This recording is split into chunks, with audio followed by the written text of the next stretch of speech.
Andrew liked nights because they told the truth. No speeches, no ribbon cuttings, no camera crews. Just a river sliding past the clinic wall and the sound of beds rolling on tile. The ferry horn drifted from the far bank every hour or so, a blunt note that stitched the darkness to the water. He clocked in at 1958 as he always did, 2 minutes early, left sleeve pinned up to his shoulder to keep it out of the way, hair flattened by the helmet he kept in his locker for field runs. The screen above triage blinked with live vitals coming in from the ambulance bay.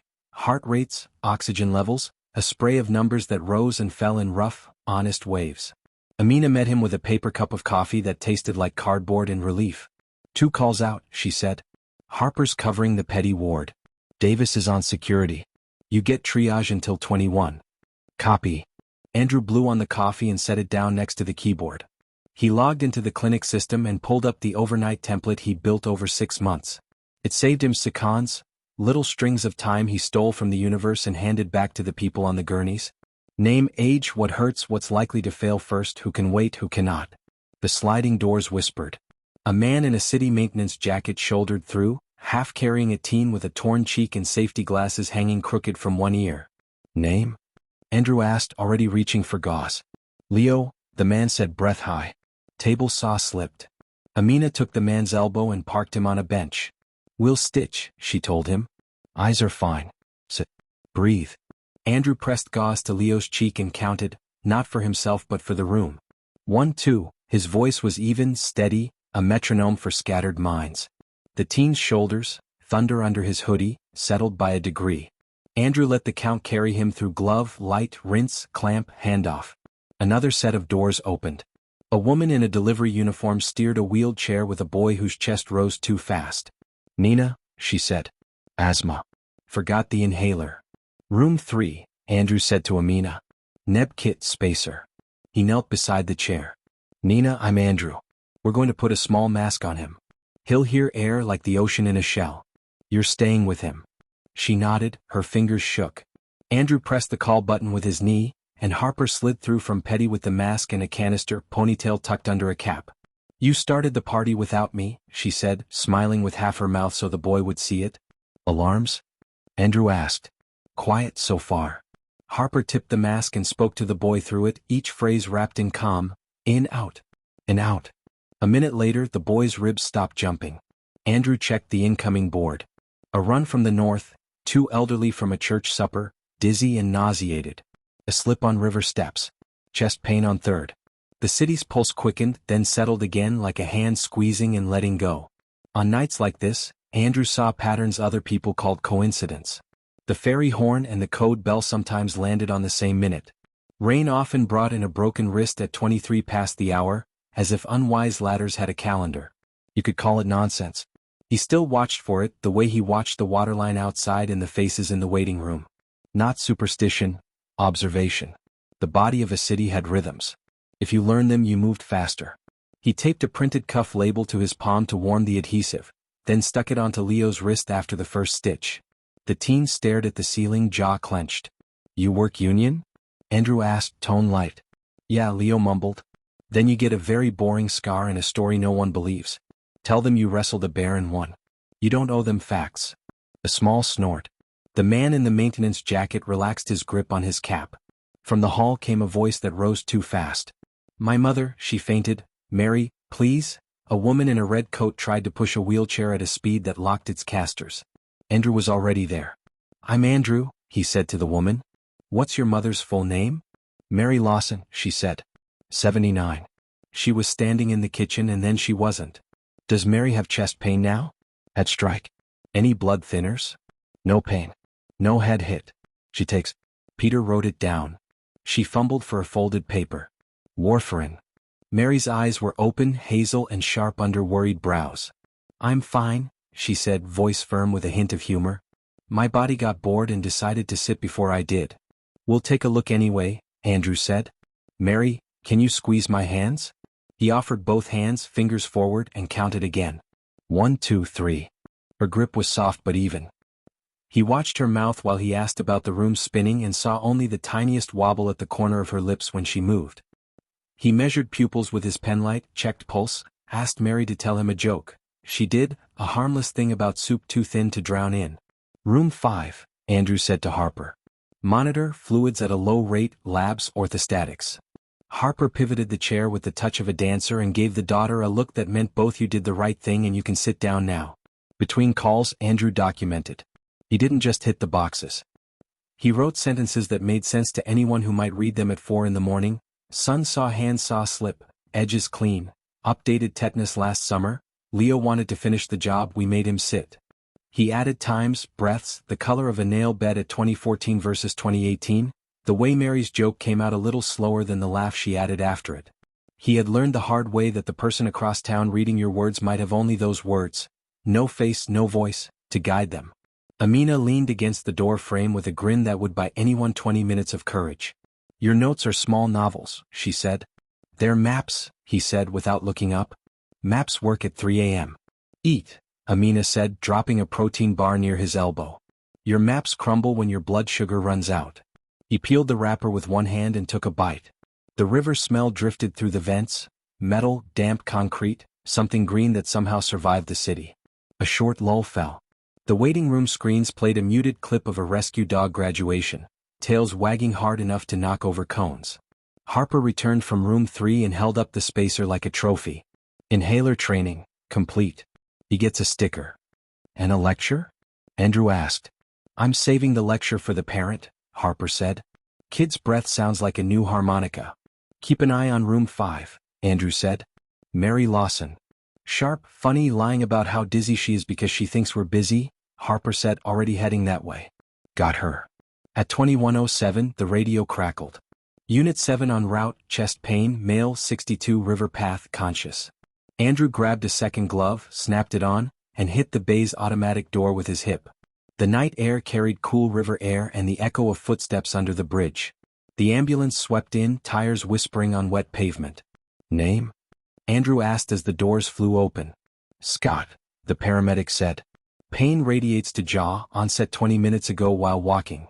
Andrew climbed inside to meet Scott's eyes. I'm Andrew. Rate your pain from 0 to 10. 7, Scott said through teeth that wanted to clench. Okay, we're going to move you. Breathe with me. Andrew counted as they slid Scott to the gurney. He listened to the rhythm of breath stacked on pain, watched the way the eyes tracked the ceiling, the way one hand twitched over the chest like it wanted to do something useful. Inside, Amina had already cleared room 2. Andrew guided the gurney to the bed and ran through the drill. Aspirin, nitro if pressure allowed, 12-lead, labs, call to cardiology if the tracing said storm. The line drew itself across the paper, a row of small hills. The shape was not the worst he had ever seen, but it was not a shape he would ignore. Scott, Andrew said, keeping his voice the same as it had been for Leo and the boy with the mask and Mary with the joke because the sound mattered. You're in the right place. We're going to keep counting together. He raised his hand and Scott raised his own and matched the count without being asked.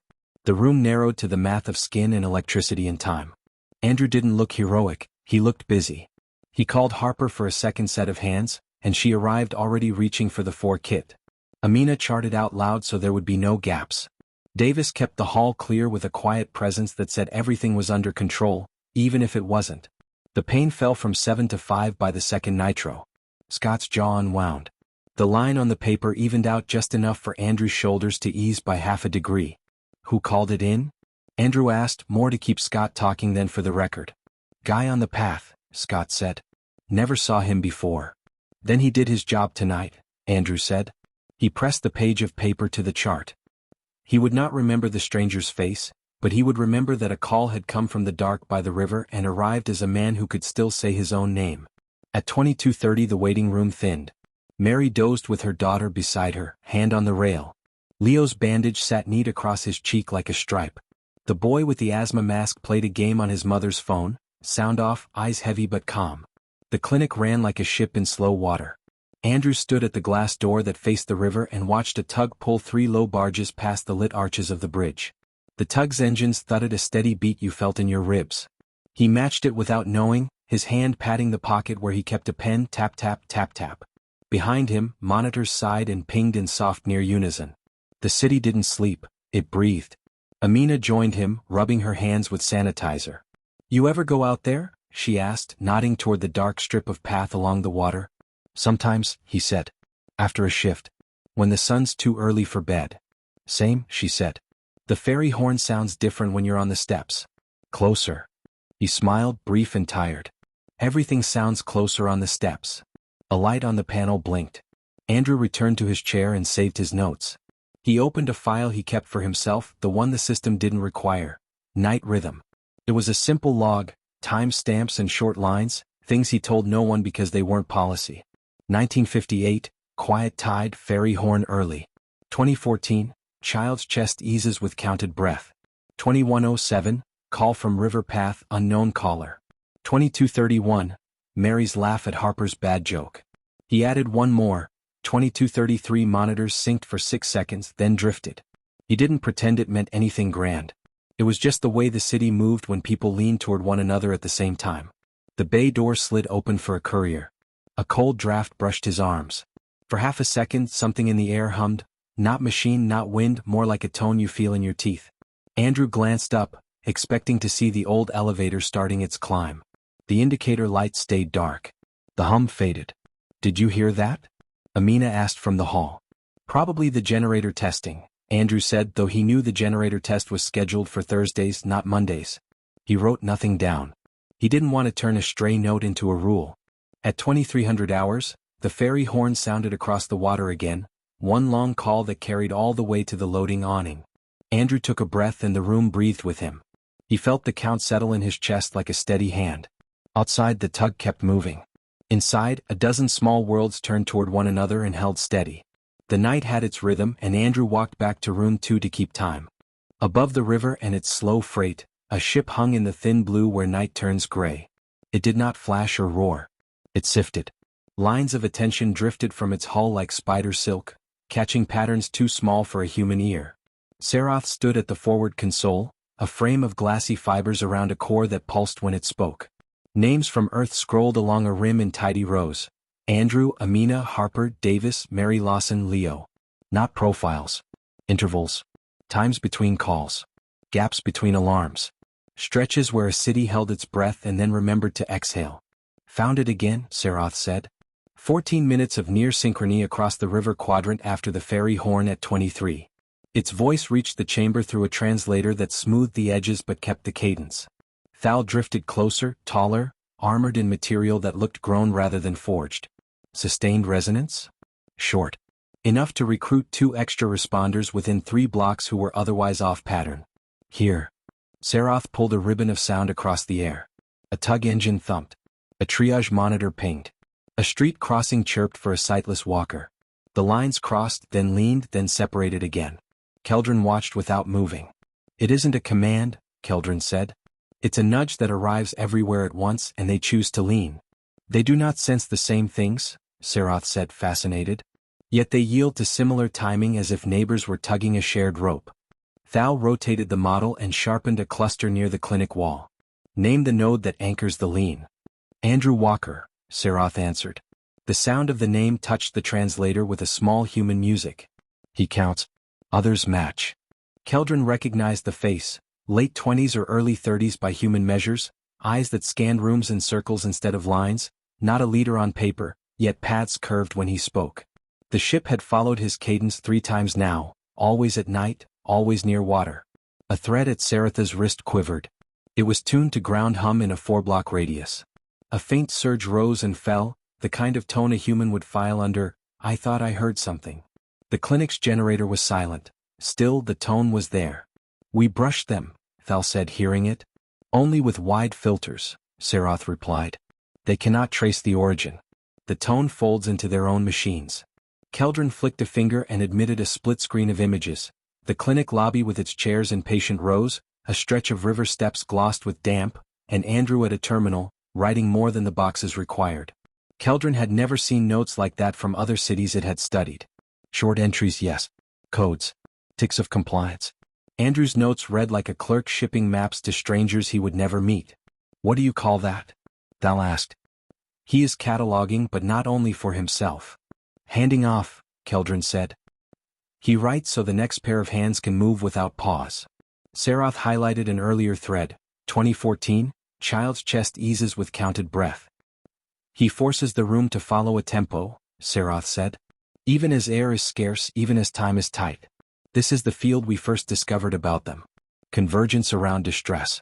A city that navigates by hurt, not orders. Orders exist, Thal said. Clear ones. Yet when strain rises, their best outcomes emerge from dozens of unscripted alignments. Keldrin let the model fall away and drew a new one from remembered days. Its own home city, a forest of tall nodes marching pulses according to schedule. Precise. Predictable. Empty in a way that logic said should not matter but somehow did. We tried their style once at small scale, Keldrin said. It collapsed. Because we insisted on keeping all channels clean, Sarath said. Their channels are noisy. Noise here is not a flaw. It is a binding medium. The chamber dimmed by 1 degree as the ship tracked a new entry. Unit 7 coming in with a 62-year-old named Scott, pain tracking to jaw. Sarath pushed the scene forward. Andrew appeared at the ambulance doors, voice level, posture alert without flair. Keldrin felt the collective lean again, the way Harper arrived already reaching for tape, the way Amina charted out loud, the way Davis silently widened the hall. No one shouted. Still the room drew tight around a common task. Watch his hand, Thal said quietly. On screen, Andrew lifted his hand, palm forward, counting. Scott matched him, breath after breath, until the line on paper unclenched by a fraction. Not a command, Sarath murmured. An offer. The ship stored the sequence. It would simulate it 1,000 times before dawn. Keldrin expanded a different dataset. Calls made from unknown numbers in the same hour. One from the river path. No voice on the recording, only the sound of boots on stone and the quick, blunt phrase, man down, before the line cut. The caller never came forward, no credit taken, no reward asked. The city's network logged the act, then erased the life around it, as if the person were content to be a hand passing a bucket in a long line, then stepping back into shadow. Anonymous assistance, Thal said. Rare in our cities. We like to know our helper by name.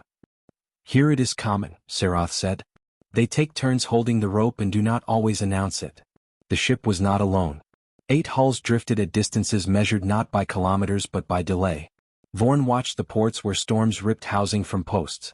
Velkin, farther out, focused on tall structures where power drained in steps in the dark. Saratha's array was different.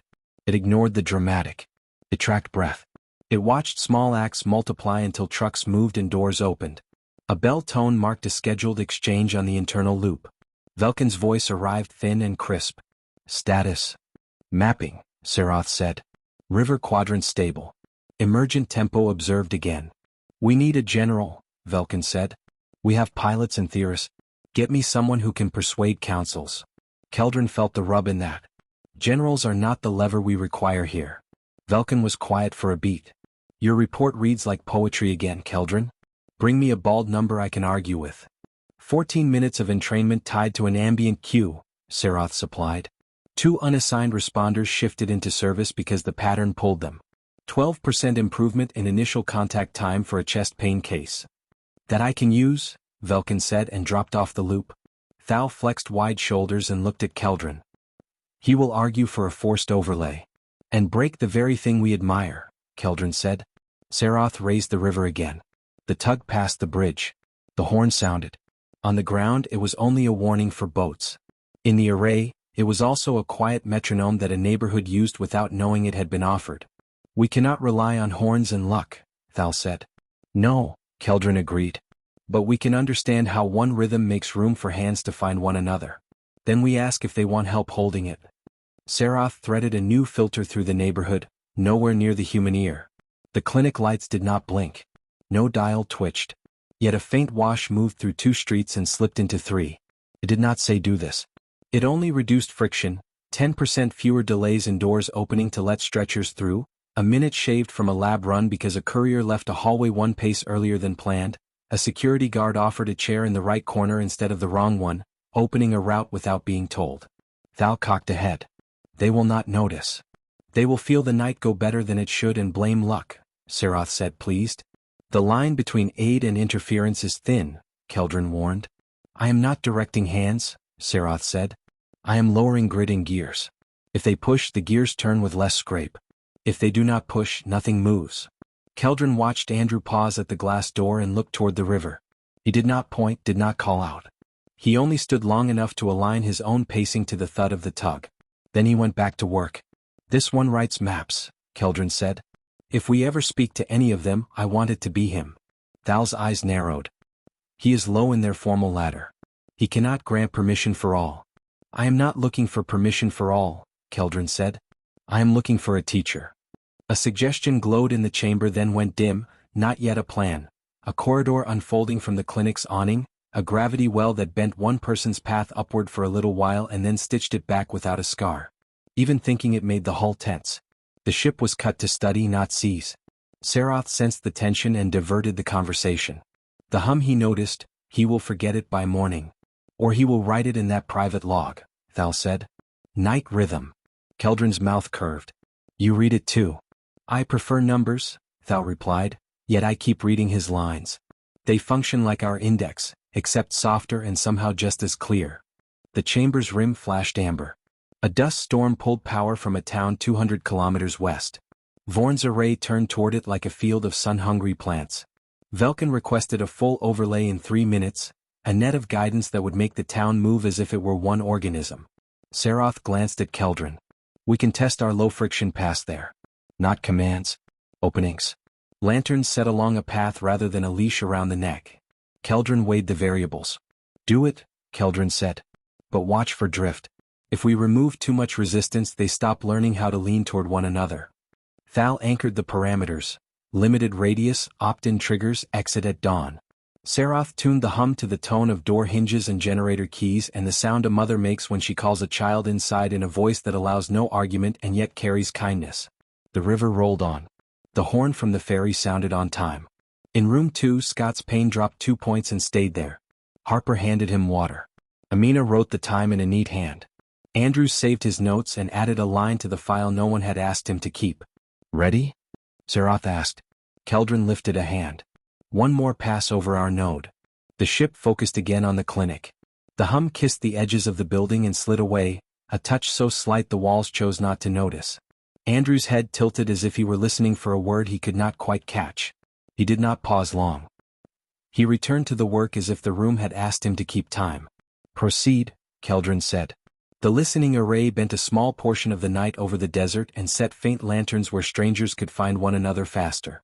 Back above the river, it kept its hands behind its back and watched, learning the difference between leading and clearing a path. First report in 1 hour, Sarath said. Send me more than numbers, Keldrin replied. Saratha's core brightened. I thought Velkin wanted only numbers. Velkin is not here, Keldrin said. We are. They fell silent and listened, engine thuds, shoes on tile, a child's breath through plastic, a pen tapping a pocket in quiet time with water against stone. The array did not love what it studied. Love was not its word. But it knew craft when it saw it, and it saw craft everywhere the city leaned, one person at a time. At 4:11 the night pulled tight, as if the river had stepped closer to hear. Andrew was finishing notes on Scott when the ferry horn cut through the walls wrong, too long, too close, a tone that said more than coming through. A second sound followed, a scrape he felt in his teeth before he heard it, like heavy cable against steel. Amina looked up from room 5. You hear that? Bay, Andrew said, already moving. The doors opened to the loading awning and the river steps beyond. Fog lay low over the water, folded in layers. Out on the channel, the fairy glass river sat at an angle it never chose, bow tugged sideways, deck lamps tilting like a city street after an earthquake. Figures moved on the upper deck, tiny shadows against the light. A line hung half-submerged near the bow, cable or stray mooring, drawn taut to something under the waterline. Davis came jogging from the parking cutout, radio in hand. Dispatch called, ferry strike, multiple on board, leaning to port, gangway blocked. Harper, Andrew said into the hall, and she appeared with 2 trauma bags and a rope clipped to her belt. Boat team's 2 minutes out, Davis said. Fire is rolling a ladder truck to the steps as a platform. We start from the bank, Andrew said. Pull to the stairs, triage at the landing. Amina, set room 7 as a deck-in zone for cold exposures. Warm blankets, high flow if needed. He didn't raise his voice. He spoke like someone counting time out loud so hands could find the beat. They ran. The stairs to the river landed in a half-moon of wet stone. Mist crawled along the lower steps, blurring the bottom edges. The ferry's deck slanted enough that you could see a thin gloss of water creeping toward the painted safety line. Crew on the near rail wrestled a gangway that refused to swing, its joint locked, its hinge noisy with strain. Andrew. A man on the deck shouted through cupped hands. Stuck. Andrew cupped his own hands and answered, We'll throw a line. Can you lower a door rope on your side? The man nodded and disappeared. A minute later a rope uncoiled from the upper deck like a long eel, swinging toward the steps. Harper clipped it to the stair rail, body low, weight backward. Hold, she told Davis, and he braced beside her. Passengers began to move along the rail, step by step, a row of winter coats and shaken faces. Someone slipped. Someone else grabbed him. The line held. Andrew listened even as he watched. Timbers, engines, the river itself. He heard the timbre of water against hull change from slap to hush. That meant the bow had slid a fraction. The cable under the surface had given a little. Keep them moving, Amina said as she reached the landing with blankets piled high on a stretcher. Triage tags here. She knelt and spread a tarp. I'll call colors and names. They made a corridor out of bodies. Harper at the rope, Davis at the bottom of the stairs, Amina at the tarp, Andrew moving between. The first off the gangway was a boy, 10 maybe, face bright with cold, eyes too wide. Name? Andrew asked gently, ducking to the boy's level. Rilo, he said, teeth clicking. Blue coat for Rilo, Amina said, sliding a blanket around his shoulders. Sit on the third step, keep your feet off the water. Deep breaths with me. And out. Next came a woman clutching 2 tote bags and a lunch pail as if they were life itself. You can let those go, Andrew told her. Hands free. She set them down with reluctance. Name? Ruby, she said, shivering. My bus leaves at 5. We'll make sure you meet a bus, Amina said, wrapping a blanket over Ruby's shoulders and guiding her to a bench they'd hauled to the landing weeks ago for fishing days. A man in a suit, Reed, followed, one hand pressed to his ribs. Took a rail to the side, he said through breath he hadn't yet tamed. Over here, Andrew said, steering him toward Harper's outstretched arm. Any head hit? Any fall? No head, Reed said. Just the rail. Yellow tag, Amina called, quick and clean. Name Reed. On the deck, the crew's leader, Lee per his coat, worked the stuck joint with a bar. The gangway groaned and swung another inch, then stopped.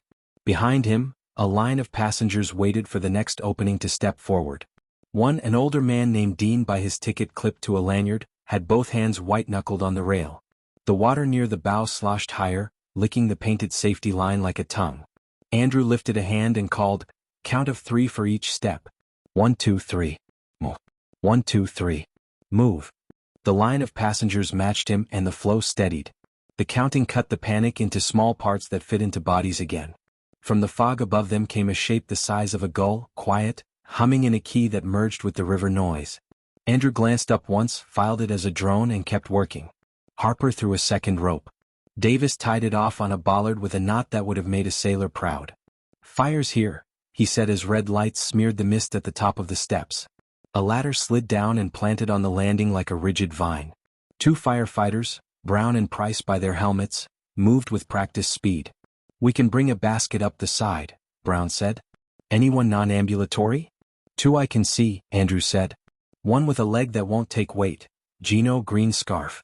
One who looks off from the eyes, Nina, red hat. Nina? Harper asked from the rope, head flicking toward the deck.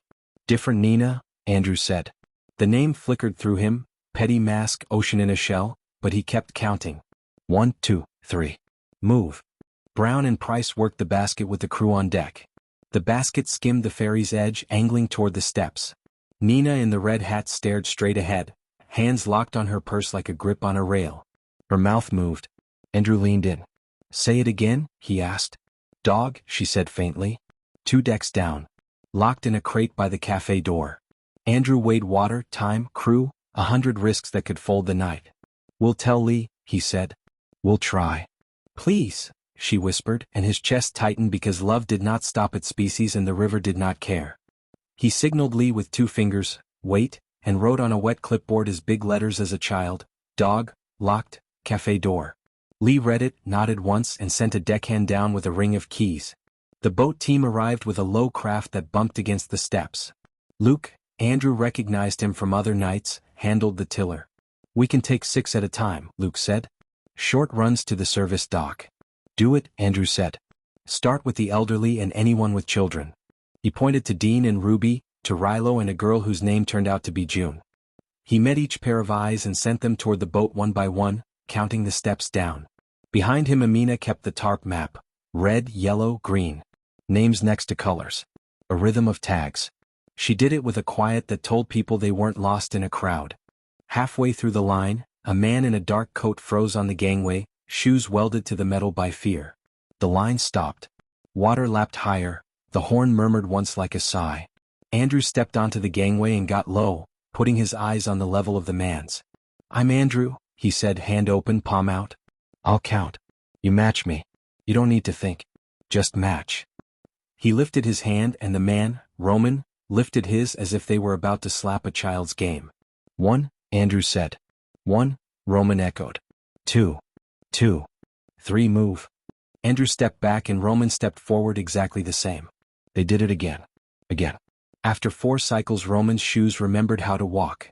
By the time the eastern sky took on a faint bruise of color, the line had thinned to crew and 3 last passengers. A deckhand came up from below, jacket soaked to the waist, carrying a plastic crate with a small white dog inside. The dog's eyes were 2 dark buttons, calm as if this were a regular commute. He licked the deckhand's hand. Nina, now off the boat and sitting with a blanket and a cup, cried a sound that was not loud but cleaned the air. "Tag green," Amina said, smiling despite the fog dripping from her hair. "Name Lucky." "Of course," Harper said. The ferry groaned and settled another inch. Fire pushed everyone off and secured the gangway with bands that held even when the hull complained. The worst was inside, engineers and divers later, reports and forms, but the people were on the steps and the landing and the dock now and most of them were upright. Andrew turned to the line on the tarp. He moved from person to person, touching a shoulder, rechecking a pupil, reassessing a knee. "You read chest again?" he asked. "Dull," Reed said. "Better than on the deck." "Good," Andrew said. "We'll run an ECG upstairs for you." He looked for signs of the thing he feared most. Quiet faces, uneven smiles, small speech errors, little flags brains raise after a blow. He found 2, put them on stretchers and sent them up with Davis and Amina. Harper packed the rope with the clean speed of habit. Luke waved from the boat and saluted with 2 fingers, a nod from one craft to another. Only then did Andrew allow himself to inhale deep enough to notice the temperature of the air and the way the fog tasted faintly of metal. He glanced up. The drone he had seen earlier hung at the edge of visibility, a gray mote in gray light, as motionless as a thought you postpone. Then it slid sideways and was gone. Back inside the clinic, the waiting room brightened as night folded its tents. He set Reed in room 4 and handed him water. "We'll take the picture of your heart now," Andrew said. "You did everything right." "I only walked," Reed said, tired and dry. "You came off the boat," Andrew replied. "That counts." Amina ducked into the doorway and flicked her eyes toward the hall. "The city called," she said softly. "They want a preliminary count. Fire wants to know how many we kept and how many went to Port House." "Give them this," Andrew said, passing his clipboard. "Names and colors. I'll write the longer report." He dropped into a chair at the terminal and started building the map only he maintained. Time stamps. The rope on the stair at 4:18. The first count at the gangway. Nina's dog retrieved at 4:39. He wrote their names, Rilo, Ruby, Reed, Roman, next to short sentences that would make sense to someone across town at noon and to himself at 3 in the morning next month. He added a note he did not know where to file. 4:12, unusual horn. 4:13, metal cable sound. 4:14, ambient hum, source unknown. Harper leaned against the door frame, arms wrapped around a pile of damp towels. "You saw it too," she said. "The drone." "Yeah." "City?" She shook her head. License lights were off. "Could be media. Could be hobby." "Could be," he said, fingers still moving. A minute later he added a line to night rhythm. 4:33, count matched by unknown caller on upper deck, heard the numbers come back. He had not told anyone about that, how halfway through the crossing, he'd heard a second voice on the ferry, not crew, counting with him in the same tempo from farther back. It might have been an echo in the fog. It might have been some guy named John or Paul or Scott picking up his rhythm and feeding it forward. It didn't matter which. It worked. At 5:02, as the first trains rattled across the bridge and the clinic's cleaning staff wheeled their carts through the halls in light that slid from blue to white, Andrew walked down to the landing one last time. The gangway stood bolted. The river moved with its old patience. On the far bank, street lamps winked out. He stood for a moment with his hands in his pockets and let his own pace fall in with the tug's engines as another set of barges grumbled by. The city breathed. He counted under his breath, Not because numbers were magic but because they were a rope he could throw between people and watch them catch. Behind him, the clinic doors hissed, letting in the smell of coffee and mint and clean floors. Amina's laugh carried, low and weary. Harper's shoes squeaked once on tile. Davis said something into his radio and got a short reply that sounded satisfied. Andrew turned toward the sound and went back up the steps to finish what the river had started. The ship watched the river until the fog lifted and the barges lined up like low gray hills. Inside the listening chamber, models folded and refold. Strands of timing, points of contact. The arc of a night that had bent around a ferry and then righted itself. Seroth floated a diagram over the floor. The stair rope, the locked gangway, the paths people took when a stranger counted them through. Glass River Incident, it said. 43 assisted, 8 transferred by boat, 2 by basket, no loss at the scene. The count propagated across 3 microgroups without direct contact. Thal turned the diagram until the gangway faced them like a drawn breath. He wasn't shouting, Thal said. Yet he set a common stride. Andrew Walker, Seroth answered. It dimmed the rest of the clinic and left the paramedic at the center of a low halo. He stood on the gangway in the capture, hand up, palm open, moving backward step by step while a man in a dark coat matched him without fail. Ali's Dex steps. He uses the same principle everywhere. Keldron kept its hands behind its back, armor catching the chamber's light in a soft way that told you nothing about how it was made. The night's record had a gravity Keldron felt in its own tendons, a tug toward the simple lever of taking. The thought of it made the hull tense again. Desert trial? Keldron asked, not because it had forgotten but because the numbers steadied the room. Seroth widened a pane. A town drawn in dust, streets like lines scratched with a dull knife. A storm had knocked power out in bands. Their lantern protocol slid in low, door hinges that swung with less protest, generator keys that turned on the first try, a courier leaving a hallway a little earlier because the path was clear. We offered openings only, Seroth said. No routes. Neighbors built the routes. Water reached older homes 17 minutes sooner than projected. 2 infants with cold exposure warmed without transfer because a nurse found a kit in a storage room she would have passed by. Thal's shoulders eased. No alarms raised? None, Seroth said. By dawn the hum was gone. They credited luck in training. Velkin arrived in the chamber with a ring of guards behind, helm marked with bright sigils that made Seroth dim its displays in respect. Command review in 1 hour, Velkin said. Your model needs a face. Bring one.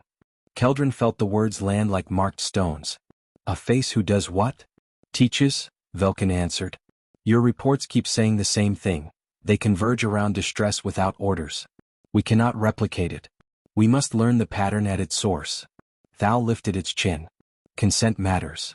I prefer consent, Velkin said, and it did not sound like theater. But we have no bridge. Seroth edged a different sequence into view. Andrew's logs, the ones the clinic required and the one the system did not. Night rhythm scrolled down with the neatness of a clerk and the voice of someone who expected to be read by a stranger. 412, unusual horn. 414, ambient hum, source unknown. 433, count matched by unknown caller on upper deck. He writes as if handing a baton, Seroth said. He expects someone else to arrive behind him and continue. That is the person you want in a chamber. And if we go down and ask? Thal said. Keldron traced a pattern in the air, not for show but to hold its own thinking steady. We don't have the layer that lets us approach without turning the night into an event. We would bring cameras, alarms, rules. The map we want would tear. Velkin said nothing, which was consent to continue. We can lift him for a short span, Thal offered, reluctant even as it spoke. No marks, no disruption in the ledger he keeps. We rewind the hallway to the breath before it folds, then reseal. Keldron watched Andrew in the capture. The measured hand, the quiet count, the way his gaze kept sweeping circles to take in more than one person at a time. Keldron had studied generals, pilots, elected figures. This was different. Night after night, the work was small and steady, and the city lined itself to that measure. We take him, Velkin said softly, hearing the decision coalesce. We ask him to teach us how to teach, then we bring him back before anyone can chart a gap. And the rule after? Thal asked. No further taking, Keldron said. The words arrived before it realized it had said them. We build a bridge in the open. After this we ask. Velkin's head tilted a shade. The guards behind it shifted weight, unsure if they had just heard policy set. Right that, Velkin said, and Saratha's rim lit, storing the sentence in a place where such sentences lived. Parameters? Serath asked. Minimal footprint, Keldrin said. No touch on species memory. No alteration of local time beyond the corridor seam. We open the room around his thoughts so he does not feel trapped. We let him move. We tell him why. And if he refuses? Thal said. Then we return him, Keldrin said. No delay. Silence ran around the chamber like a tide line. The ship did not pride itself on nobility, it cared about control and result. Still, the night had taught it something about offers and routes. Taking without asking would corrupt the pattern they admired. Taking with a promise to return was still taking. The promise would stand. Do you want him to know our names? Serath asked. Yes, Keldrin said. Names are part of the rope. Serath dimmed the chamber and drew the corridor in threads of invisible force. It did not look like a tunnel, it felt like a decision that made space. Somewhere below, tile and air would stretch for the span of a breath and then remember themselves. Wait, Thal said and rotated the model until the clinic's loading awning filled the view. Not the waiting room. Not in front of families. The side awning, Keldrin agreed. Outside, where the river's noise can swallow what we do. Serath tuned the seam to the tug's engine thud and the soft hiss of the clinic doors. It built the hinge out of sounds Andrew already used to count by. Ready? Serath said. On the ground? Keldrin said. What is he doing now? The model dropped them to eye level at the triage desk. Andrew entered notes, eyes flicking between monitors and the door, attention riding two rails without losing either. Amina walked past with a stack of blankets. Harper laughed once in the hall. Davis spoke a quiet word into his radio and got a short answer that meant someone else was in position far away. The clinic breathed.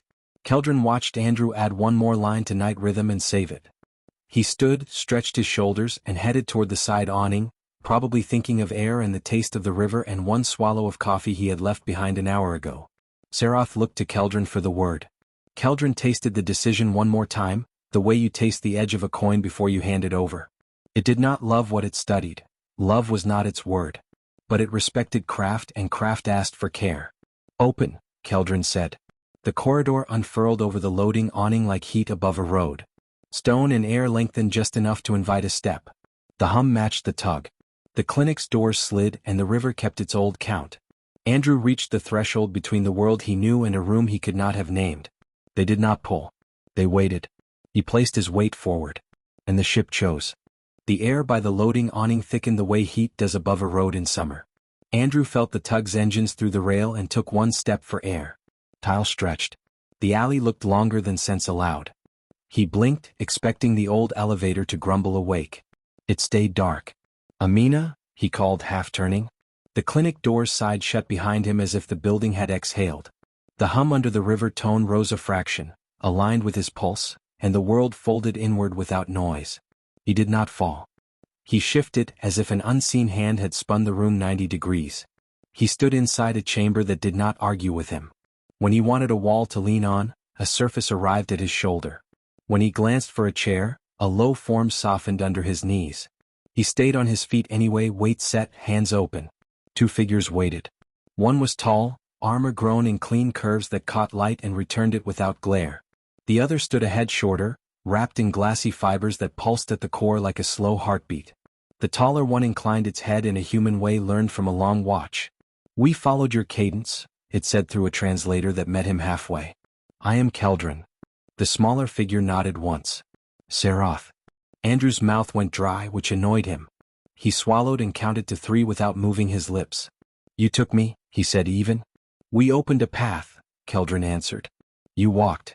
You put the path in front of me, Andrew said. Same as dragging. Serath's fibers brightened, then dimmed. We can return you through the same seam. First, we want to understand how you do what you do when the room pulls apart. Andrew kept his eyes on Keldrin. You could have asked at the awning. Our presence would have turned your night into a spectacle, Keldrin said. This room lets you work without an audience. It will not confine you. As if to prove it, the wall behind Keldrin shifted into a view of the clinic hallway, real-time. Amina moving blankets to a warmer, Harper handing off a chart to Davis, monitors calling softly like distant birds. Leave them alone, Andrew said. No experiments. We are not touching them, Serath said. We are only watching the rhythm you already shaped. Andrew tried a breath that tasted like the space between tug strokes. He did not have a word for this, but his body had a drill for every strange room. Control the tempo, pick a fixed point, lower the panic with a job. If you want anything from me, he said, we set ground rules. 1. You bring me back before my crew can count a gap. 2. You do not take anyone else like this. Ever. You build a door and knock. Keldron's answer did not arrive fast. That meant the decision mattered. Agreed, Keldron said. Serath lifted a wrist and a thin thread trembled, as if the ship itself had recorded the vow. 3rd, Andrew said, pushing while the door felt open. If you push anything onto my city, you make it so people can turn it off. No master switch in the sky. We have a method that lowers friction, Serath said. No commands. Lanterns, not leashes. I don't know what that means, Andrew said, but I know what consent looks like when it's missing. Don't fake it. Keldron's lenses narrowed, a micro-movement more like thought than sight. Noted. The chamber shifted again, not in shape but in purpose. The floor under Andrew's feet tilted a few degrees. Fog slid in across imaginary water. A metal gangway appeared, not a copy of the glass river but close enough to wake bone memory. The smell of cold iron bled through like a rumor. Andrew's jaw tightened. I don't build disasters for sport. Neither do we, Keldron said. We want you to show us where the lines come from when you have no order to give. Andrew almost laughed. No order to give was most nights. He looked at the model and at the two of them, then set his feet on the slope. You already know the basics, he said. Air, blood, brain, bones. But that isn't what saved people on the stairs. Then what did? Serath asked. Tempo, he said. And names. The last word caught them. Keldron's head tilted. Names? They anchor a person in a room that wants to turn them into a problem set, Andrew said. You say Nina, and a woman looks up and remembers she isn't a case. You say Reed, and he remembers he has a chest and a story. Panic loses a millimeter right there. He walked the slope and held up his hand, palm forward. Also this. It's simple but it cuts through noise. He raised and lowered his hand while he counted. People match on reflex. Breathing wants a partner. Serath mirrored him. Its hand was not a hand, not really, but the translator made the gesture read as one. It matched his count with an eerie precision. We can do this, Serath said. You can, Andrew said. The question is whether you should. Sometimes the right move is to hold still so someone else steps forward first. Why? Thal asked from the doorway he had not seen open. The tall figure from the orbit chamber stood there now, broader across the shoulders, helm shadowed. Speed saves. Speed without listening breaks things, Andrew said. I don't need you to run my city. I need you to make it easier for my city to run itself. He regretted the tone when it came out sharper than he liked, but Keldron did not bristle. Teach us that, Keldron said. Andrew pointed to the model gangway. Okay. You want the count to propagate without a leader? You seed 3 points, not one. One at the front, one in the middle, one near the back. All doing the same simple cadence. They don't look like bosses. They look like neighbors with a plan. The people between them bridge the gaps. Serath drew 3 soft lights along the rail. The chamber played the scene with a murmur of feet on metal. The line moved smoother than before. Andrew felt the hairs on his arms lift because this was how you turned a crowd without a shout. Next, he said. You make a corridor. Not a physical one. A path through bodies. You get one person to step aside 2 inches and then the next person copies that because it's easier and because the first person did it without drama. Serath tuned the simulated crowd. 2 inches opened, then 4, then a clear run along the rail. We can lower friction there, Serath said. Not order, just less scrape. Good, Andrew said. Then you get someone with rope knowledge at the stairs. Not me. Harper. Or Davis. They hold the line and make it feel like a handrail. We cannot pick your people, Thal said. Then you build a kit, Andrew said. Small. Clear. Stored near the first place anyone checks. If nobody sees it in 10 seconds, it's in the wrong place. Don't design for a perfect room. Design for a wet step in the dark.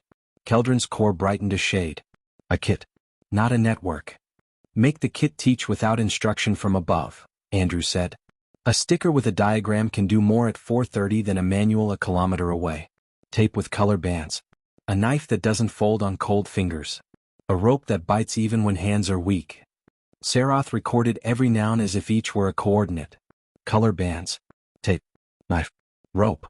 Blankets, Andrew said. Not those thin ones that pretend. Real warmth. And a cheap timer with one button. A person who can't control much can control a button. Give them that and they find their hold again. The simulation folded. The chamber went plain. Andrew felt his legs remember the weight of the steps by the river and leaned a shoulder against the surface that had waited for him at the start. Thal watched him with a caution that looked like respect. Why did you keep writing when the incident was over? Thal asked. Night rhythm. You had already acted. Because someone will read it at noon who wasn't there, Andrew said. And because I wasn't there in a dozen other places and read someone else's map. We pass things along or we lose them. Saratha's fibers trembled once, the way they had when it recorded Keldron's promise. We do not have this habit, Sarath said softly. We index flawlessly and still miss what you hand each other between lines. Keldron stepped closer, not looming, only present. We have a council in 1 hour, Keldron said. They will ask for a lever. They will want a net that makes towns move together on command. They'll break the very thing you admire, Andrew said. Tell them to build boxes and put them on shelves where anyone can reach. Tell them to send lanterns, not orders. And tell them to stop pretending they can love a city more than the people who live in it. The room held still. Andrew realized his hands were shaking, not from fear but from the long night piled on a longer one. He dropped them to his sides and let his fingers find a slower pace. Return me, he said. I have people to hand off to. Keldron nodded. We will bring you back after the council. You will speak. Then we will return you again. No delay. The last 2 words were not filler, they were the hinge. Let me write 1 line first, Andrew said. If I go missing for a minute, at least the map keeps up. Sarath opened a panel the size of a clipboard. The surface under his fingers felt like warm glass and old paper mixed. He wrote the way he always did, clean, short, useful. 511, step to awning. Unusual corridor. If I'm late, Harper has room 4. Amina owns 7. Davis watched the stairs. He hesitated, then added a sentence he would never put in the official system.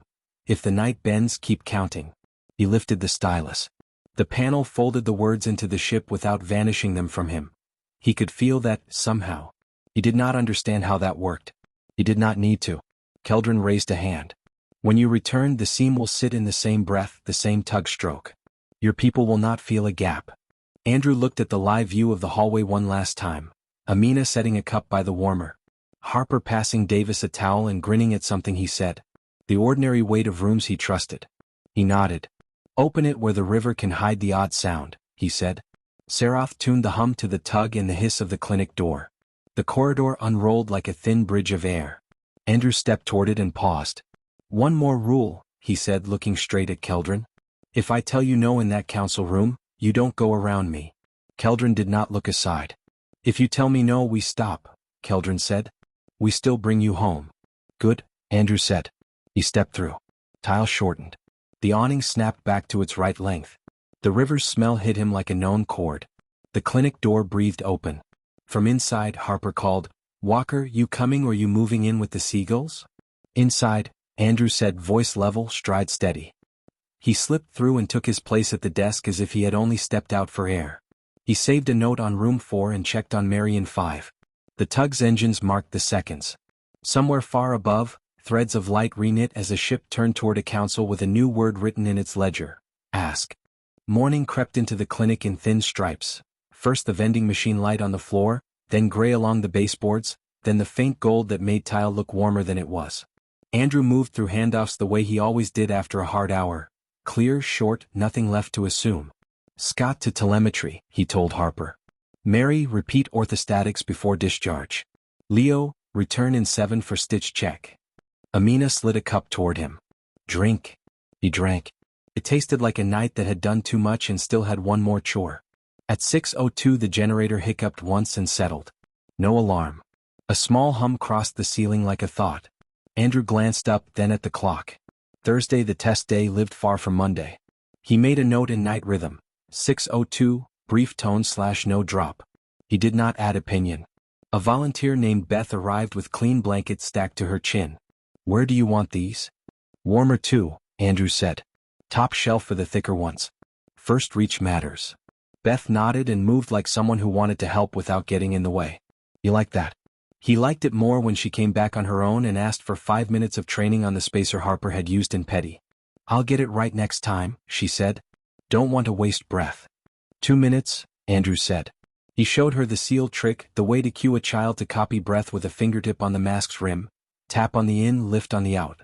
Beth tried it, eyes on his hand, then did it again until her taps matched a quiet count. "You'll make the room steadier," he said. It was the highest praise he knew how to give.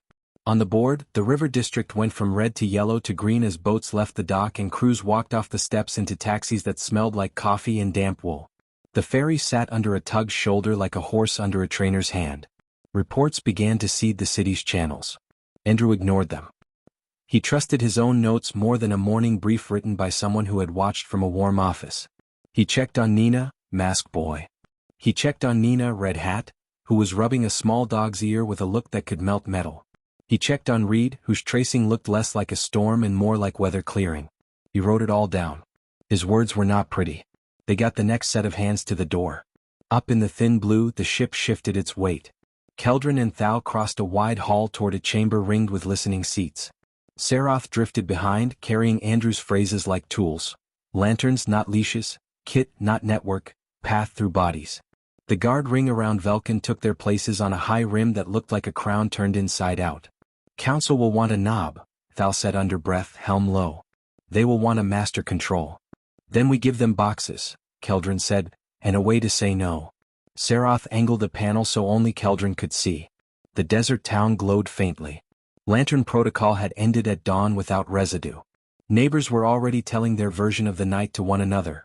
Who had shown up with water, who had found the kit that warmed in half the time. None of them mentioned a ship. Keldron let that settle like a stone in a pocket. Back at the clinic, Amina set a stack of discharge papers on the counter. "You look like a person who needs 10 minutes, she said. "Can do it in 8, Andrew said. "Do it in 10, she said back and walked away before he could argue. He stepped outside to the side awning with his cup and his clipboard, more habit than plan. The river smelled cleaner after the fog lifted. Metal less, water more. He wrote 2 lines for noon, gangway failure review, hinge grease placement. Stair rope storage, move to lower rail, 1 pace from the edge. Small fixes. Small is where nights won. The hum returned, subtler than before, like a string on the far side of a room plucked with a fingertip. The alley stretched but not all the way. He wasn't being pulled. He was being asked. He whispered, "You promised." "We are here to keep it," Keldron said, voice from the air, careful as a gloved hand. The seam rose in front of the awning, matched to the tug's engine again, matched to the doors again. "Council is open. Speak then return. No delay." Andrew took one long breath, counted to 3 and stepped through. The white room reassembled around his intent, not their will. Where he wanted a wall to anchor his shoulder, it arrived. Where he wanted space, it gave him floor. He did not sit. Sarath stood at his left, core dim to let the chamber's rim take light. Thal held the entry with the stance of someone who knew how to be still for long stretches. Keldron faced a sphere lined with figures whose armor took the glow and set it down in patient circles. Velkin spoke the opening. "We require a lever for nights when cities fail." "Then don't start with a lever," Andrew said, and his voice landed cleanly in the circle. "Start with a box people can reach without permission." Murmurs brushed the rim, agreement from some, disquiet from others. Keldron watched him and did not interrupt.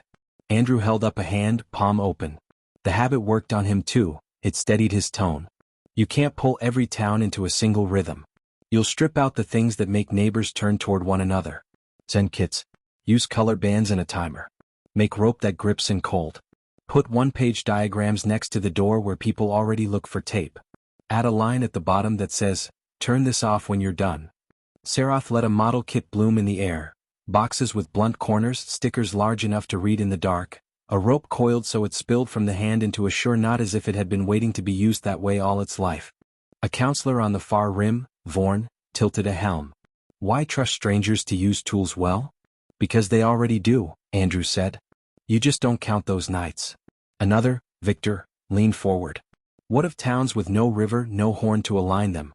Your method depends on ambient cues." "Then choose a different cue," Andrew said.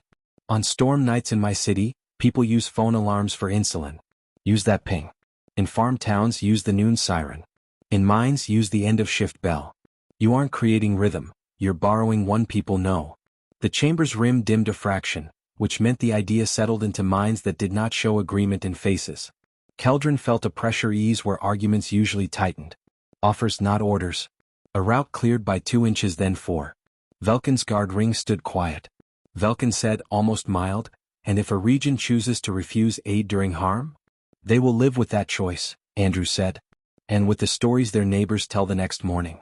The lesson will spread faster than any law you write. Thal's helm tipped a hair. Saratha's core nodded in its own way. Velkin did not smile. You are arguing for less of us. I'm arguing for enough of you, Andrew said. You want a first move? Try this. Boxes in port warehouses and clinic basements and firehouses. No switches. No cloud. Your name not needed. Then wait. Watch the small nights improve. After that, ask again. Silence moved around the sphere, deliberate and slow. Councils could stall a day with a blink. This one didn't. Keldrin stepped forward a pace. We brought him here to learn how to teach. This is an instruction, not a plea. Velkin lifted a hand and set it down. Trial. 10 cities. 1 season. No overlay. Kits only. Reports to this chamber at end of cycle. The guard ring shifted their weight, not comfortable, not hostile. Keldrin turned to Andrew. You asked for a promise. Here it is. We build the boxes. We ask. We do not take again. Andrew let his shoulders drop a notch he had been holding since the awning. Then return me, he said. I've got a discharge to sign and a rope to move 1 pace. Sarath opened the seam to the same breath he had left. The tug's engine marked the second. The clinic doors sighed. Keldrin said, We will bring you back once more when the boxes are ready. You will tell us if we miss something human. You did, Andrew said. Put a cheap pen in every kit. People write when they help. That's how the next night starts better. Sarath added pen to the floating list. Under rope, blankets, timer, bands, and the chamber acknowledged the trivial thing that wasn't trivial at all. The white room eased around him like a tent folding along known seams. Andrew stepped through the corridor. Tile snapped to the right length. The river's smell reclaimed its place. Inside, Amina looked up as if he'd only rounded a corner. 10 minutes, she said. Almost, he said and set his cup down. He wrote 2 more lines for noon. Stair rope moved, sticker added. Ask maintenance about hinge grease, ask Davis about basket storage. Then he wrote a 3rd line for himself where no one else would read it. 619, room with no corners, lanterns approved, boxes coming. Keep count steady. The tug sounded once, short, ordinary. He matched it under his breath and went back to work. By late morning the clinic had the slow sway of a ship in calm water. Andrew finished 2 discharges, signed for a crate of gauze, and moved the stair rope 1 pace toward the lower rail like he'd promised himself. Small moves, better night. A courier rolled in a squat package with no sender on the slip. Brown tape, blunt corners, weight that said useful. Amina raised a brow. You expecting gifts? She asked. Only bad coffee, Andrew said, but his hands were already on the tape. Inside sat 5 smaller boxes and a folded card. On top of each box, a sticker the size of a palm, letters thick enough to read in the dark. Open when water moves wrong / power fails / people gather. Turn off when the room steadies. Andrew lifted the lid of the first box. Rope lay coiled the way a good rope should. No knots you have to fight, texture that would bite even in wet hands. Beneath it, a knife with a guard big enough for cold fingers, a roll of color bands, 2 heavy blankets compressed tight, a timer with 1 button and digits so large a tired eye could see them.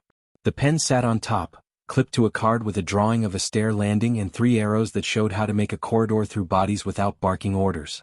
Amina touched the timer. 1 button. It's like you spoke to it. Maybe I did, Andrew said softly. Harper arrived, pulled off a glove with her teeth and grinned. Do we get to play? We get to audit, Andrew said. Nothing goes on our shelf unless it earns the space. He tested the rope first, threw it to the rail, let it pay out, hauled it back. It ran clean.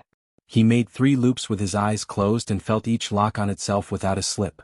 He cut the end with the knife. The blade didn't chatter. Good. The color bands snapped around the edge of the stretcher with a sound like a small decision done right. Green at the foot, yellow mid, red up top. Can we read these at 3 a.m.? He asked. Amina put them under the hallway light. Yes. She moved to the dimmer corner by the vending machine. Still yes. Harper opened the second box and pulled out a laminated page titled If You Are First in block letters. It showed 3 tiny scenes. 1 person raising a hand and counting, 3 people spaced along a line matching the same count, a hallway with 2 inches given up in a dozen small places until a clear path appeared. At the bottom, a line in bold. Stop when you can. Say thank you. Put the box back. Who writes like this? Harper asked, not looking at Andrew because she already knew. Someone with a night job, he said. Davis wandered over from security, leaned in and tapped the sticker that said turn off when. Never thought I'd see those words on gear, he said. Get used to it, Andrew said. They built a drill from nothing. Harper stood at the top of the stairs as rope lead. Davis held the base. Amina did tags. Beth, now an eager trainee, practiced the mass cue on an empty spacer while Andrew walked the landing and counted people through invisible narrow spots. He made them shift 2 inches at a time until they could feel the path widen without looking. The timer clicked in the middle of it all, soft and stubborn, a metronome anyone could tap without asking. When the drill ended, Andrew made notes the way he always did, short lines, fixes, not poetry. Rope anchors fine. Knife guard good. Bands readable in glare. Timer loud enough with mask on. Add tape to the lid edge so cold hands can find it. He put the card back on top with the pen and closed the first box. He left it on the lower shelf where eyes landed first when someone opened the stair closet. The other 4 he stacked where the night shift would trip over them, in a good way, by the loading awning in the petty bay at the river door and beside the oxygen rack. You going to write a love letter to the anonymous donor? Harper asked. I'm going to write a map, Andrew said. And 10 labels. He pulled the pen free and scrawled on white tape, stair rope, lower rail. Basket, under ladder. Timer, 1 button. The labels made the room a little more honest. Up in the thin blue, Sarath watched the clinic adjust itself around the boxes, pleased without swagger. The trial had begun in 10 places. A port city on a cold coast, a town in dust, a high valley strung with footbridges, a floodplain marked by lines on old brick. In each, a plain box had appeared in a spot people already used for everyday tools. No fanfare. No crest. Reports. Velkin asked from the outer ring. None, Sarath said. Which is good. They are doing drills, not praise. Thal tracked a different field, the places where friction had dropped without any hum at all. They're copying diagrams, Thal said, surprised. One nurse put a photo of the page by a generator with her own notes. Timer here. Count here. Her name is Ruth. File her name, Keldron said. In a town that the ship called Salt 9 in its index and that Ruth called home, wind had knocked heat out of thin walls before lunch. Ruth was not in charge of anything on paper. She ran a room with a rack of supplies and a list of patients who needed eyes twice a day. When the lights blinked, she double-checked the generator and made 3 notes on a scrap. Widower on cedar, space heater, twins on birch, blankets, Anna by the old store, oxygen.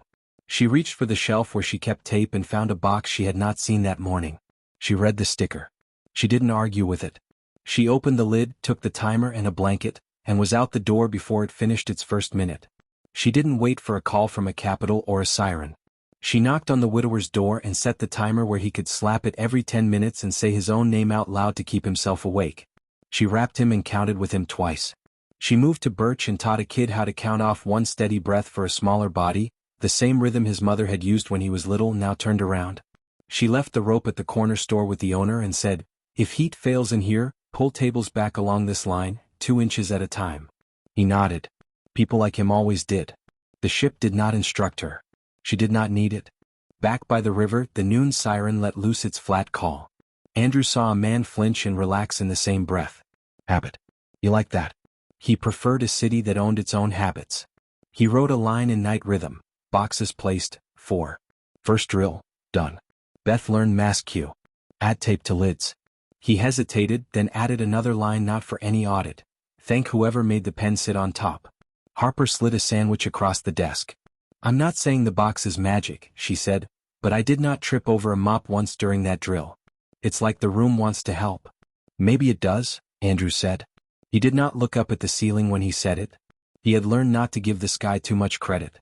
In the listening chamber, Velkin paced a small, exact line, armor catching light in set patterns. 1 season, Velkin said. 10 cities. We judge with numbers. We judge with notes too, Keldron said. We asked for a teacher. He gave us a way to let neighbors teach one another. Sarath half turned toward the rim. We should log their stories. We will, Keldron said. And we will keep our word.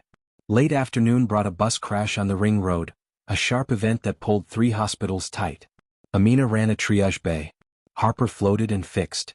Davis set a boundary with 3 cones and a voice like a steady hand on a shoulder. Andrew did what he always did, counted, named, wrote. The kit near the oxygen rack lost its pen twice and gained it twice because someone had taped an extra to the lid. Between cases, Andrew went to the river door and looked at the steps. The rope sat where he'd moved it.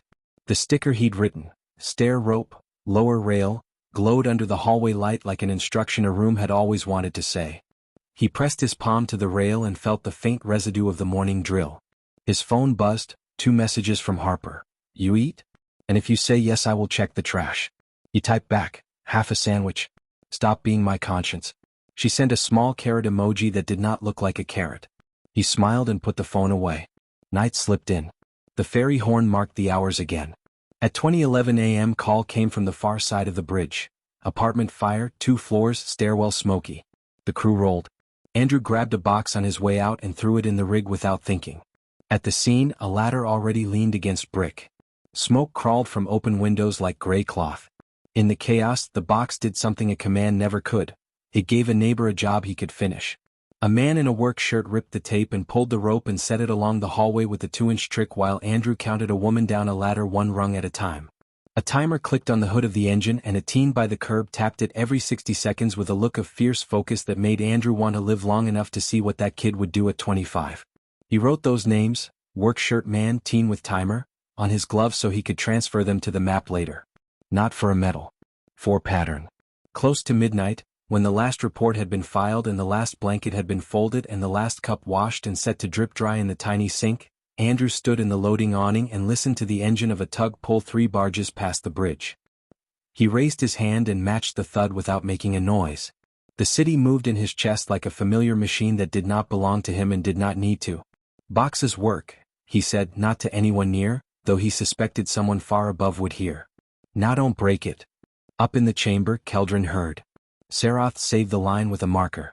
Thal set 2 fingers on the rim and nodded once. We won't, Keldron said, to the room, to the record, to the part of itself that always wanted to add one more switch because switches felt safe. It chose the harder thing instead.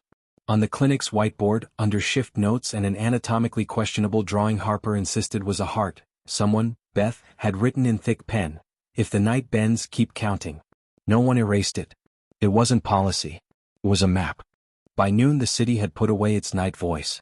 Andrew signed 2 more forms, moved the stair rope label 1 inch higher so even a tired hand would spot it, and set the first box where a stranger could trip over it in the best way. Small moves, better night. A man in a blazer with camera eyes, more press badge on a lanyard, waited by the vending machine. Those boxes, he said. New program? Stocking basics, Andrew said. From who? People who know what a bad hour looks like, Andrew said and kept walking. He had a rule about talking to cameras. Do not give the city a hero when the city needs a method. He checked petty. Harper was teaching Beth the spacer cue on a stuffed bear from Lost and Found. Tap on in, lift on out, Harper said. Beth matched her, tongue peeking out with the concentration of a 10-year-old painting lines. Looks right, Andrew said. Switch hands. Your arm will quit on you when it matters. Beth grinned and swapped, tap steady. At 13:10, a radio call from the ring road sent half the clinic to a bus scrape that somehow felt larger than the dented metal said it should. The box Andrew tossed into the rig did exactly what a box should. It gave 3 neighbors something they could finish. A grocery clerk with a coral name tag, Ruby from the ferry, wrapped 2 children while a timer clicked on the bumper.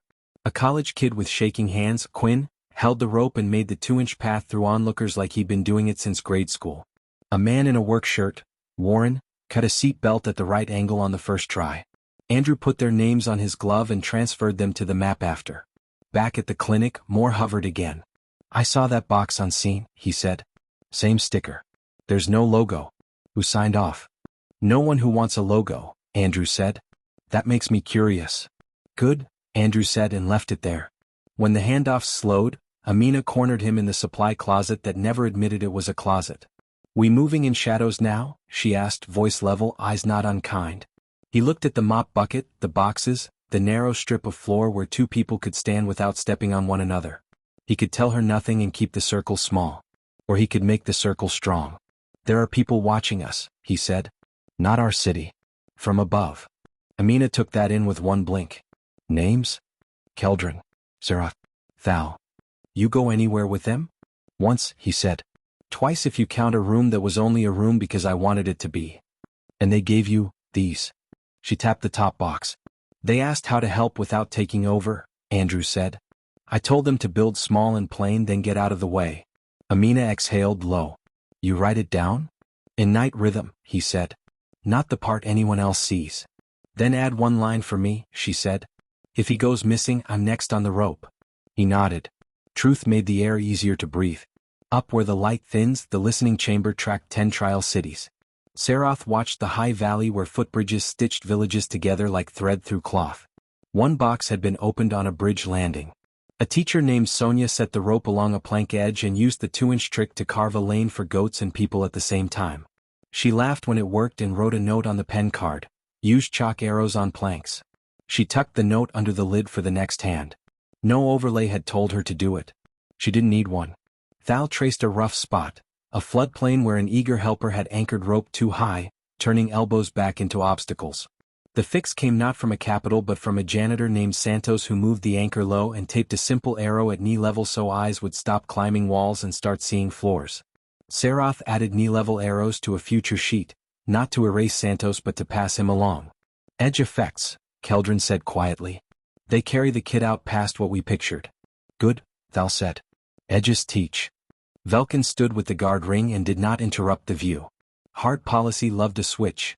This trial refused to give one. Still, numbers began to argue for the plain and the local.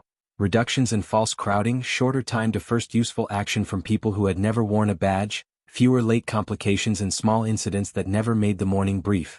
At 16:20 a.m. rumors sprinted through the city, ghost responders. A clip from the bus scene. Ruby with a blanket, Quinn with a rope, had landed online with a caption that made it sound like an organization with a secret handshake had descended from nowhere. Moore's camera had found the sticker and zoomed in on turn off when as if the words themselves were strange. A thread below the clip bloomed. Who put these here? Why no logo? Andrew skimmed and closed it. Logos seduced, methods lasted. He went to the whiteboard and wrote 2 new labels in thick pen, clock, stairs and pin, top lid always. Then he moved the pen to the lid and taped it twice.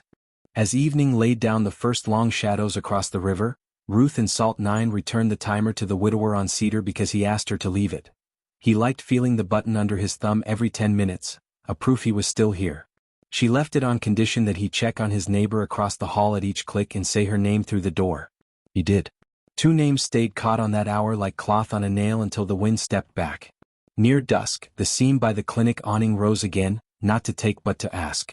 Andrew felt the now familiar alignment with the tug's engine and looked at Amina. She nodded once and took his chart. Saratha's voice came from air tuned to the room. Review. 5 minutes. Boxes in place. Did we miss something? Add chalk, Andrew said. Add a wedge for doors that won't stay open. Put the knife sheath on a cord so it stays with the blade. And write the word stop bigger than start. Why?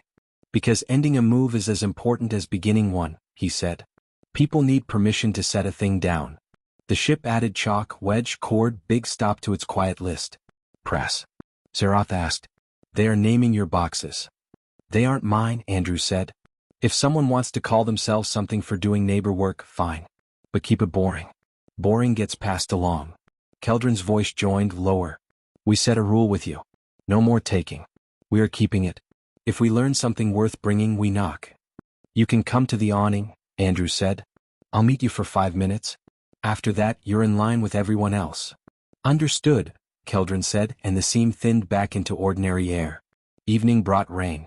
Not a storm, just a steady stitcher of streets and roofs. The ferry horn sounded at the half hour, a friendly sound again instead of a warning. The clinic's rooms glowed warm without trying. Harper redrew her heart on the whiteboard with lines that looked a little more accurate. Beth added tiny arrows along its edge that showed flow. Davis rolled a spare ladder into the stair closet so the basket would always have a mate. A label on the rung read basket, left in neat block letters. He did not know his lines would teach someone on a different coast 2 weeks later. He wrote them anyway. Andrew logged the day in night rhythm. 13:10, bus scrape. Ruby, Quinn, Warren effective. Timer used by teen with focus like a pilot. More asking kept it dull. Ruth note, widower tapping timer, neighbor check, names carried. Add chalk/wedge/cord, stop bigger. He paused, pen hovering. Outside, footsteps on wet stone, tug engines low, water clotting at the drain. He added one more line for the quiet ledger that kept him honest. If we ever start believing we invented this, take the pen away. Up above, Saratha's core dimmed to the content glow of work that matched purpose. Thou reviewed the edge cases again. Velkin watched the numbers settle in around the stories like rivets and said nothing, which for Velkin was a kind of praise. Near midnight, a woman named Sonia in the High Valley taped her chalk arrows under the lid so they wouldn't dust off. A janitor named Santos rewound the rope and tucked the tail under the first loop so it would pay out clean next time. A teacher named Ruth added a second pen because pens wander. None of them waited for orders. They expected someone else to arrive behind them and continue. The river turned its slow wheel. The clinic breathed. Andrew matched the tug's thud with his palm against the desk once, twice, just to let the room catch his tempo. Then he stood, stretched the half-inch between shoulder blades that always tightened at this hour, and went to meet the next set of footsteps at the door.